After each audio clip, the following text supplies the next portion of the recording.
Welcome to Monday Morning Coffee with Inside the Firm. Each week, our hosts will be interviewing local, regional, and national business leaders to give you an inside peek into how they lead their business to success in the ever-competitive business climate. Welcome to Monday Morning Coffee with Inside the Firm. Today, I have a very special guest, John Follis. He spent the first 7 years of his career getting fired, and then the next 25 getting famous. Despite his rough career start, he eventually co-founded a Madison Ave agency that, in 3 years, became one of the most awarded agencies in the country. John was also selected as one of Madison Avenue's 12 best by the New York Ad Club. John's high-impact creative has helped sell everything from Coke to God, and his high-impact campaigns have been covered in the New York Times, Wall Street Journal, USA Today, Forbes, Time, and the Harvard Business Review, and a Prentice-Hall marketing textbook. John, welcome to the show. Hey, thanks, Lance. Glad to be here. Yeah, it's an honor to have you. I've got a slew of questions here, but before we kind of get into some that you sort of suggested, tell us how you got here. Are you from a family of entrepreneurs? Are you the first? Where does that come from, that entrepreneurial spirit? Well, it must come partly from my family background, because I do come from a family of entrepreneurs. Totally different industry than the advertising industry, but growing up, I would hear stories around the dinner table about my dad talking about his business and his entrepreneurial experiences. So I'm sure that had some influence on what I did. I don't think I realized that until I was in the corporate world and had a lot of problems dealing with the corporate politics in that environment. And either in spite of or because of the fact that I was kind of weaned growing up, being influenced by a parent who was an entrepreneur, I don't know, but that may have had something to do with it. Yeah, sure. And it sounds like, so that when you were in that corporate structure, was it more of just sort of a lack of freedom that you had within that kind of made you blossom into this independent entrepreneur? Is that sort of being the opposite situation? Well, I don't, there were a couple of reasons. I think you mentioned, did you mention in the intro, I got fired 4 times in 7 years? Yeah. And I want to hear more about that, obviously. Oh, okay. Well, I thought that to be successful in the advertising business, it really came down to my creative talent. I came up on the creative side, both as a designer and originally as an art director, but developed a writing for copy as well. And that was part of the training I got at Syracuse University, which was one of the top advertising schools in the country. They really stressed whether you come up on the design side or on the writing side, that you have to be good at both. Excuse me. So, unlike a lot of my peers who were really exclusively good at one of those 2 disciplines, I was pretty good at both of them. And I thought that was what I really needed to be good at to succeed. But quickly realized once I got in those environments that there was a whole nother element that I was totally not prepared for. And that's the politics, the office politics. Mm-hmm. And I don't know if you've ever had the experience of working at a big company, but it doesn't get any bigger than some of the top agencies in New York City on Madison Avenue. Those are monstrous companies with hundreds and in some cases thousands of people. And whether you're good at it or not, politics is a big part of that. And I just was not very good at it. And the other thing was in 2 of the 4 times I got terminated, Lance, the guy that brought me in quickly decided to leave the firm for a better job. And that's not necessarily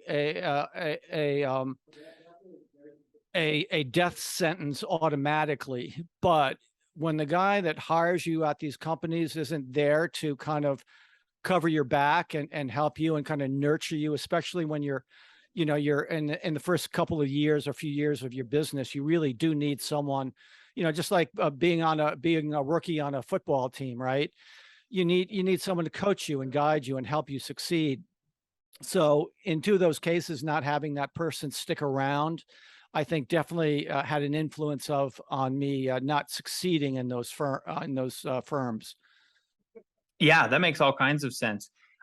When you were fired each of the 4 times, I mean, were they all similar reasons, or was there like a trend line? Two of them were for the reason that I just mentioned. Yeah. And ironically, it was the same guy. He hired me at one agency, brought me in, left about 3 weeks later. A couple of years later, called me up and hired me at that agency, and then did the same thing. So this was one of the superstars in the industry, and I was so excited to work with him. And then, the second time I said, well, finally, I'm going to get a chance to work with this guy. And it was just a repeat situation of what happened. So I just felt like I couldn't win in that situation, and the termination repeated itself as well. So so that was 2 of the 4 times.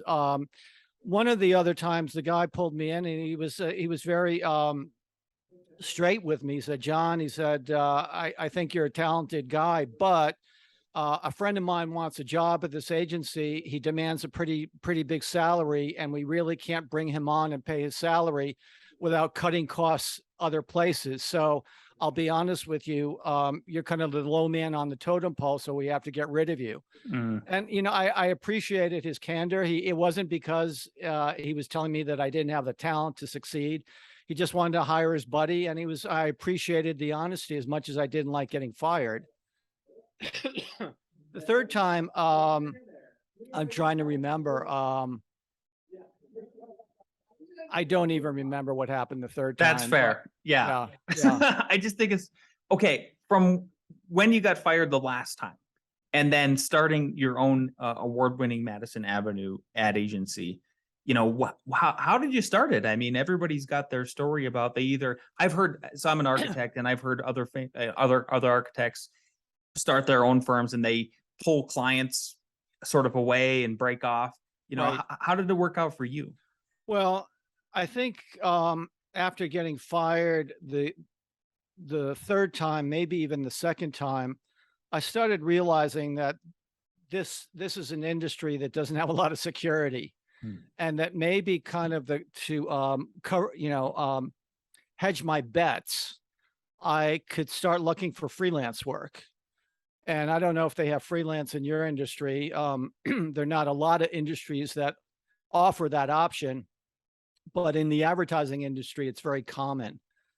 A lot of companies can't afford someone full time. They've got to solve a problem for a client, so they'll bring someone in for a couple of days, a couple of months, or a couple of weeks. And once that problem is solved, they say thank you very much. So I started developing that business at least after getting fired the third time, and continued it. After getting fired the fourth time, I said, the hell with looking for a staff job. I'm just going to put all my energy in trying to get freelance, because I was having a much better experience with that. These firms were not big enough, or I was not there long enough to be a threat to someone else. So the issue of politics was really not a factor there. And it was a result of getting a chance to work on one particular account that turned out to be a very successful advertising campaign in New York. It really created a buzz in New York that not only greased the wheels for me getting more and better quality freelance work, but it also attracted the interest of a guy who was looking for a creative partner to try to pitch business on his own, just the two of us. And I was impressed by the fact that he was very aggressive and that his forte was new business, because that was a whole nother wrinkle of business that I hadn't really experienced before. And it really came down to whether or not I thought he and I were a good fit for one another. And that's something you only find out once you start working with someone. So it's kind of funny, when we met, Lance, we chatted over a beer, and he looked at my portfolio and I looked at his suit, and he said, I really love your work. He was also very highly referred to me by someone that I'd worked with for about a year and a half. So being very highly referred, I think, made a big difference in his mind. But he said, I really believe we can start an agency together. And after about six months, we pitched an account that was pretty significant. And we were pitching against 4 or 5 agencies. And these were bona fide ad agencies with, a staff of people. And we were basically 2 guys just getting to know one another. And we beat out these 5 other agencies for the account. And I think the account billed maybe $750,000. So when we won that account, we had a conversation, said, I think this could allow us to officially announce that we're an ad agency. What beat out the other established firms? I mean, it's so interesting always when a great idea for a TV commercial. Oh, okay. Just came down to the pure creativity of it all. Pure creative. The guy who was running the business was an entrepreneur. He was trying to compete against a major competitor. He said, I'm bringing you in because I think you guys are really talented creatively. So I don't want to tell you what to do, but if you want it, we've got a main competitor that everyone knows and no one knows who we are. And we're better than that competitor. So if you want to do something strategically that's competitive against that competitor, that's fine with me. So he kind of green lighted the strategy that the creative would take. But as far as what the actual creative idea was, that was an idea that came from me and another guy that I worked with. And that's what won the account. It was basically what they call a creative shootout. All these agencies present their ideas basically for free. But the deal is that the one that he said, listen, I want to spend $350,000 in media, and I'm just looking for the right idea to put that money behind. And if you guys win the shootout, you're going to get the account, and we get a commission on that media. Sure. Yeah. Is it still operate like that in today's world of ad agencies are doing work for free and pitching that way, or is it started to evolve where? That's a good question. I think that's always going to be the case. And it's really a question of whether or not agencies are willing to do that or not. I think so many agencies are desperate, are constantly desperate to continue, not just to grow their business, but in some cases stay above water. So they will do whatever it takes. And that's when they'll bring in some freelance work, because they don't necessarily want to put their staff people on that. It's speculative work. So they'll try to bring in some freelancers, try not to pay them too much money, but bring them in for a week or so and say, you've got a week to come up with a great campaign. And, the client who's getting the work doesn't know that the people who are doing this aren't staff people on the agency. So it's kind of a, smoke and mirror kind of thing oftentimes. Yeah, very interesting. I mean, that's architects do about half of that in the sense of, putting up work for free and then, hopefully getting the commission later. So I'm just curious about other industries. How did you got the first commission, and then how did the success snowball from there into basically becoming this award-winning agency? Well, it's a 2-part answer to that. First of all, you have someone at your firm who's an amazing new business guy. And my partner, as good as I was on the creative side, he was as good on the business development side. And that there aren't many people that really excel at doing that. He's one of 2 people that I worked with in my 35-year career that I could say were exceptional at that. And he was just like a pit bull. You just point him in the right direction, and he just would not take no for an answer. So it takes that kind of aggressiveness to begin with. But he also believed that there was no one that could show better creative work than what he would be showing that client when he was pitching the client. And we didn't always do work for free. I mean, we would go in and try to show samples of the work that we had done, Mhm. and try to win the account based on that. It was only certain situations where we didn't have a choice to show spec work. If we wanted to be part of it, and then we had to make a decision whether or not we were willing to do that. Sometimes we were willing to do it. Sometimes we weren't. But so it starts with someone like that. But the other thing I think that enabled us, Lance, is that just like we're not going to be a fit for every client, not every client is going to be a good fit for us. And what I mean by that is that our brand of advertising was very edgy. It was a kind of work that could easily ruffle feathers of some people because it was very bold. And that was something that some clients really wanted, because they realize when you're a smaller business and you don't have the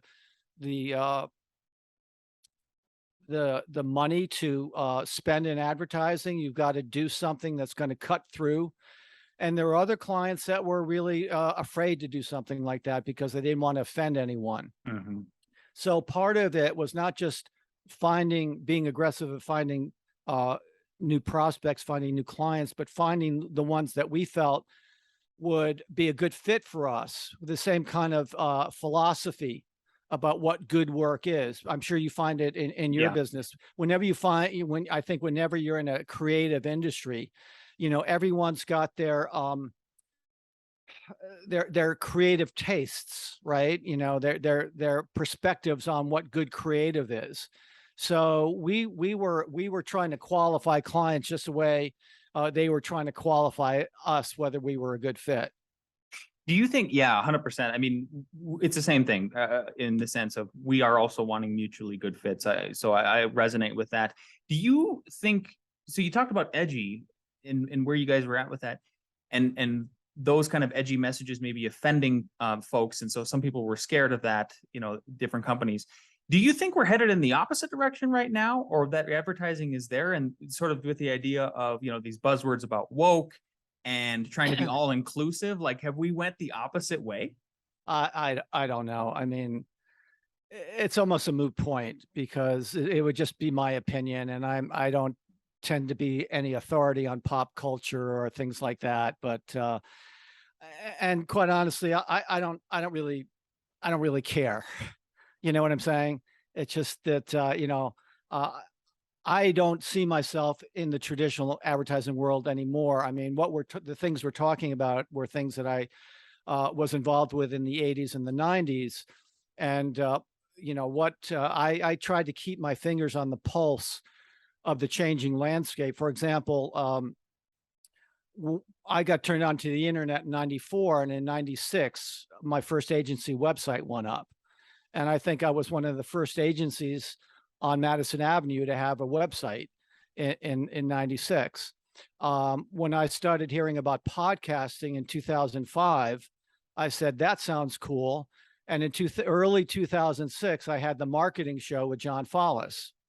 And I did that for 7 years. So I also was doing online consulting, like you and I talking like this.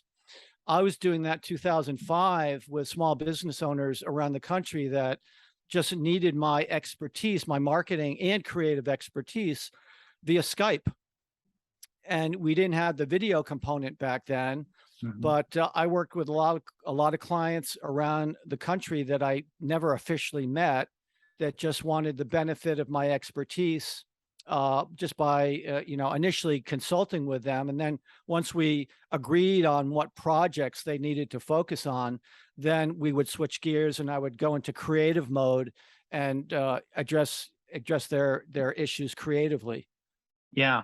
Once you guys overcame the challenge of getting that first client, then snowballing and hopefully, growing with success, what were some of the other, bigger challenges that you faced with that business, especially in a competitive place like Madison Avenue in New York? I just can't even imagine. Well, It's just you want to, once you get the client and you do that initial campaign, you want to keep the client. So you don't want to work with clients that just want you for that one great campaign and then they're set to go and then you've got to start from square one. So it's not over once you win the business, because if that client walks out the door, that's a lot of revenue, that's a lot of income, and that's another reason why people like me would lose jobs at a big agency, because a big account walks out the door and the agencies would have to cut staff. So you'd have to make sure you keep that client happy after you win the account, and that's always a challenge, right? And Yeah. then, just keeping, we were very good at press. I mean, one of the things about doing great creative work is that really greased the wheels to help us promote ourselves by winning awards and getting press that was related to the work that we were doing. So, we always had to, again, that was something my partner was really, really good at, developing relationships with the press and being a go-to guy whenever they wanted to, some trend was coming along, just like you were asking me about, the culture we're in. They always want to have people that they could call up and get a soundbite from. So, that's all part of keeping the agency's wheels greased. Yeah, certainly. Yeah, it's a constant challenge. I mean, I think that's probably one of the best ones. Yeah, thank you for that example. People in the creative fields that you and I both operate in, a lot of times when we're starting out, we get told, you'll never make it, or you just don't have that raw talent. And I believe people were telling you the same thing from what I read in your bio. So who told you those things? And then how did you overcome those rejections? I would love for our listeners to kind of hear from you. Yeah, it's kind of interesting because unlike some people that know what they want to do from the age of 7, I always knew I was good. I was always creatively talented because my mom was an art teacher. So growing up, I kind of knew that I had that ability, but how I would apply that to a career, I really didn't know. So for the first couple of years of my college experience, I was undecided. And it wasn't until halfway through my sophomore year, where I was taking a graphic design course, the instructor pulled me aside about halfway through the course and told me that she asked me what I wanted to do with my life. And when I asked her why, she said, because you're really talented. And I think this school, the school that you're in right now is probably not a good place for you. Being as talented as you are, I would really encourage you to find another school that has more to offer you creatively. So you can pick and choose whether it's architecture or fashion design or advertising or film or, any number of creative careers to consider. I'm just encouraging you to consider a school. And she happened to suggest Syracuse University, which happened to be the school my dad graduated from. So it was an easy sell since he was paying the tuition to agree to transfer there. So once I was in Syracuse, the exact opposite thing happened to me, Lance. The first advertising class, so I was, now in my junior year, I had to complete a 3-year program in 2 years. So I was kind of behind the 8 ball. And not only did I need to take these courses, I needed to do well in them. I think I needed to get at least a B to proceed through the curriculum. So the first advertising class I took was just like an advertising 101. My grades, unlike all these other classes I had taken throughout my previous academic career that I got B pluses, A minus, in some cases A pluses in, I'm now getting C minuses. And I couldn't really figure out what I was doing differently in this class I was doing from all these other classes. And one thing I knew is that I didn't really like the teacher, the instructor who was teaching. Basically, I thought he was an asshole. And he was a New York City guy who came up to teach. And he was just the most arrogant bastard that I, had ever experienced. And I didn't want to allow that to affect my work. I don't think it did. But when my grades just continued to get worse as I continued through the class. I didn't know what was wrong. And the last assignment was to send him a direct mail piece. And this was the assignment. And I sent him something that in retrospect, I didn't realize that I used my displaced anger and frustration and kind of put it into this direct mail piece targeting him. That was kind of the end of my any shot of doing well in that class. And when he received that piece, he pulled me aside and told me to, I had two choices, either to accept the grade that he's going to give me, which he said I'm not going to be happy about, or to drop the class. And this is like with 2.5 weeks to go in the class.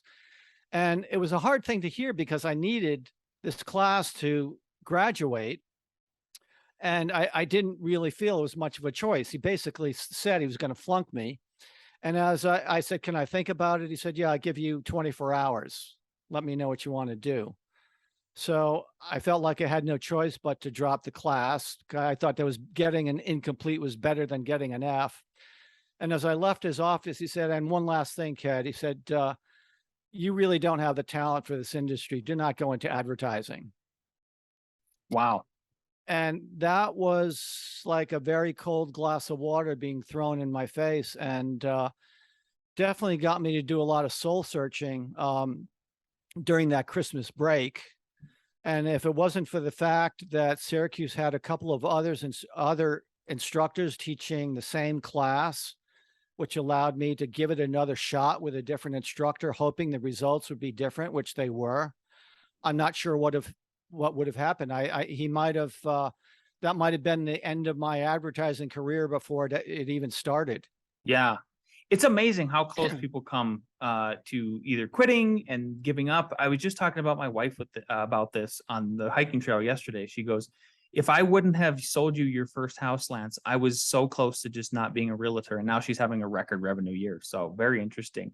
Right. I always feel like, not to get too spiritual, but there's a touch of God there and fingerprints and stuff. And so that kind of leads to my next question. I understand you did a campaign for a local church. You got worldwide attention for that. Tell us how you sold God. Yeah, that was quite a trip, I have to tell you.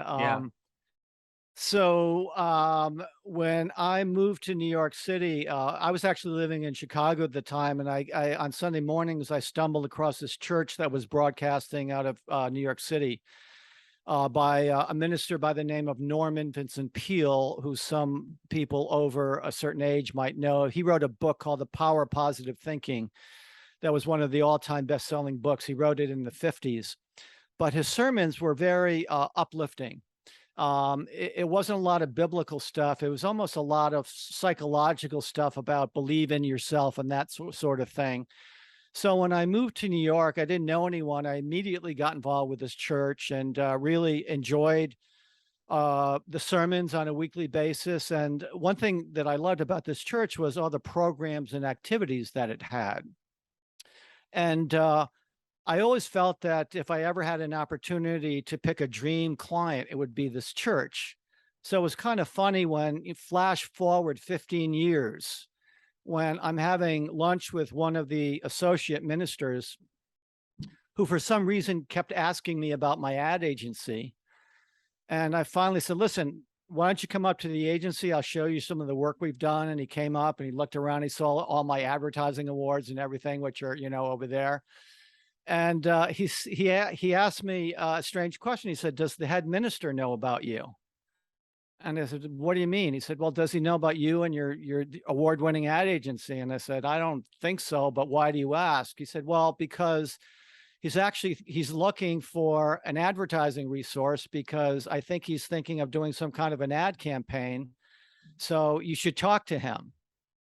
And I didn't realize it until I did speak to him. He actually came up to my office and I asked him what he wanted to talk about. And he revealed the fact that his chief financial officer had just informed him that he had $150,000 to spend on advertising and marketing and do something which the minister felt needed to be done, which was to do something to put the church on the radar of some 20-something New Yorkers who could care less about church in general and certainly care less about that church in particular. And he said, I'd love to see what you come up with to do something that would put us on the radar screen in a very positive way to this market. What do you think you can do? And getting back to spec work, I normally don't do spec work. He wasn't really asking for spec work. It sounded like what he was asking for was a marketing plan. Mm-hmm. But because I knew this church so well, I'd been a member for 15 years and I was passionate about it. In that situation, I couldn't stop my brain from coming up with ideas. And I just my brain just started sparking with these one-liners that I thought would be, work, maybe as subway posters or outdoor billboards or things like that. So I just couldn't stop myself. And I figured, well, let me really go all out. If I really want to, I couldn't think of anything better than selling this church, because again, I thought it was a great product, and that's what enabled me to get the account. I showed them, basically a full spec campaign, and again, it was very edgy stuff. Like one of the headlines was, "You don't have to be a sinner to attend our church, but it helps." Now, Yeah. you Yeah. laugh at that, and I laugh at that. At the time I was, when I was presenting this stuff, I think I was maybe 37 years old. Mm-hmm. And I knew that people in their 20s would definitely laugh or at least smile at that. But the minister I was presenting to was like 67 years old. And he just looked at that and said, I don't know about that ad, And I finally had to twist his arm and get him to run the ad, but it was creative like that. Our product actually does perform miracles, headlines like that, mm-hmm. Make a friend in a very high place, things like that. We actually had that headline, make a friend in a very high place. We had that in an airplane banner flying over the New York Giants football stadium during a New York Giants football game. And you look up in the sky and you see a banner that says, make a friend in a very high place. And then the church website. Yeah. Very interesting. Thank you for that story. Yeah. That was super unique. And that got great. Yeah. I mean, what I just described got written up in the New York Times. Yeah. Yeah. I'm sure it turned heads. It had to have. Yeah. I mean, you had me laughing just it's an old campaign. Well, let's talk about a little bit what you're doing now, John. Tell us about the Follis marketing therapy. What is that all about? Yeah. So, being in advertising was pretty cool in the 80s, and it was kind of cool in the 90s, but not so cool as the 90s started getting into the 2000s, because the media landscape was beginning to change. And what began in the mid 90s as something, that's just a fad, that internet stuff, we don't have to worry about that, because it was just a small percent of clients' marketing budgets. As the years progressed, it became a growing part of their media budget. And I could see that calling myself an ad guy in the 2000s and beyond was not probably such a good thing to be calling myself. So if I didn't call myself an ad guy, then what am I? And that's when I started calling myself a marketing guy. And I would find myself interfacing with a lot of entrepreneurs at these networking events and business events. And again, this was in the early 2000s when, Google was just starting to happen, and e-newsletters were happening, and websites were getting more sophisticated, and blogs started becoming a thing. And I found when people found out I was a marketing guy, they would all be hovering around me, but just picking my brain at these events. Well, what do I do about this? Do I need to have, a more responsive website? Do I, they were just totally overwhelmed by this stuff. I remember one day I got a phone call from a woman, and she said, you got to help me. I got to figure out what to do with my business. And at the time, Lance, I really wasn't offering a consulting model. I was still offering things on retainer. I was trying to find people that had significant enough budgets where they would need to hire me for several months and be paying me every month, or at least a project basis, that for a couple of months they could pay me a project. but certainly not on an hourly basis. I thought that was a slippery slope and probably not a really smart business model for growing a business. So when I got a call from this woman, I politely deflected her request to meet with her, and she said, "I'll be willing to pay you." And when I couldn't get her off the phone, I figured, well, let me come up with a dollar amount. Let me sleep on it and come up with an hourly rate that I think is a fair rate that she's probably not going to want to pay me. So at least I'll give her that number, and that'll get rid of her. This was in 2005. I called her back. I said, I did think about it. And yeah, I'd be willing to talk to you for an hour. My rate is $250 and I get paid up front. So, if you can't afford that, I understand that. Good luck. And she said, well, when would you like to meet? Oh. And she came to my apartment and she sat on my couch, and I sat next to her with a yellow legal pad, asked her what her problem was, and she began talking and started talking nonstop for 50 minutes, to the point where I had to interrupt her like a therapist and say, I'm sorry, Eileen, but our time is almost up. You see, it's almost an hour and we have to end this now. And I felt like a fucking therapist. And she said, oh my God, I've been talking an hour? Are you kidding me? I thought I've been talking 20 minutes. That can't possibly be an hour. And I said, well, look at the clock, And I said, listen, I'll give you an extra 15 minutes. I don't mind doing that, but we do have to stop, in another 15 minutes. I want to give you the benefit of my feedback. And she said, well, I feel like I'm just getting started. And it was very much like therapy. So she said, we have to meet again. I said, okay, well, that's fine. So when she left my apartment, my mind started turning, my creative wheels started turning, and said, well, okay, this is one person in New York City. Do I think there's a couple of dozen other people in New York City? If I can figure out how to package this and put up a website related to this and maybe do a little marketing, that I could attract a couple of dozen other people that'd be willing to pay me $250 an hour, because this is not a bad deal. They come to me, I basically talk and listen and get, a check up front. I could live with that, and what didn't mean I was stopping doing the other work that I was doing, the advertising and branding and stuff that people are paying me to do. But I said, this could be a nice adjunct to another business model that I could continue to grow. So that was the birth of Follis Marketing Therapy. And that was how I figured and that the name wasn't just to try to be clever. I really felt it was an accurate reflection of what was going on with this person. And I said, I have to come up with a logo and a couple of pages for a website, and did that. I'm still doing that. I mean, that was back in 2004, starting with Skype. And it's been very rewarding, because there's so many small business owners out there that can't really afford a marketing firm or an ad agency, but they still need the best marketing advice, even if it's just for a few hours of consulting. Yeah. And a lot of bigger firms, again, just the way I feel like they can't sustain their business if they're working on an hourly rate. But there are so many people around the United States that still need that service. And I love working with entrepreneurs. It's, I can empathize with them, because I've been an entrepreneur for 34 of my 38 years in business. And I love working with them. So I'm happy to do that. Yeah. What an interesting niche you filled. And obviously there was a need for it.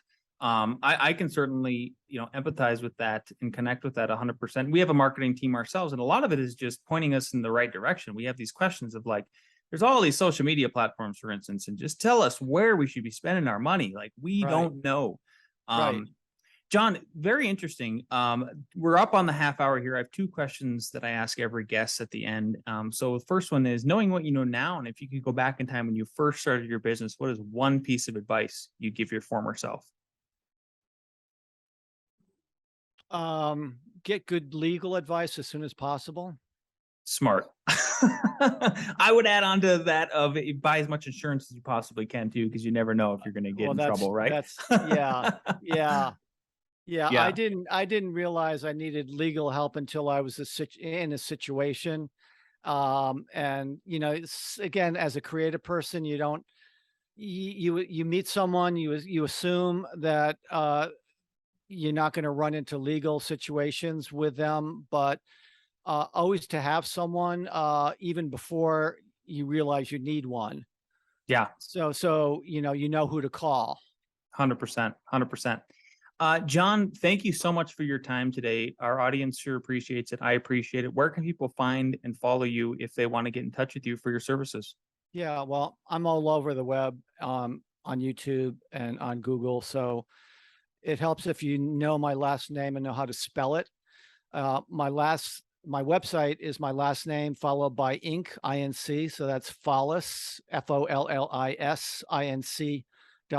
And that's probably the simplest place if they know how to do that, but they can just pop my name into Google or YouTube and a whole bunch of stuff will come up as well.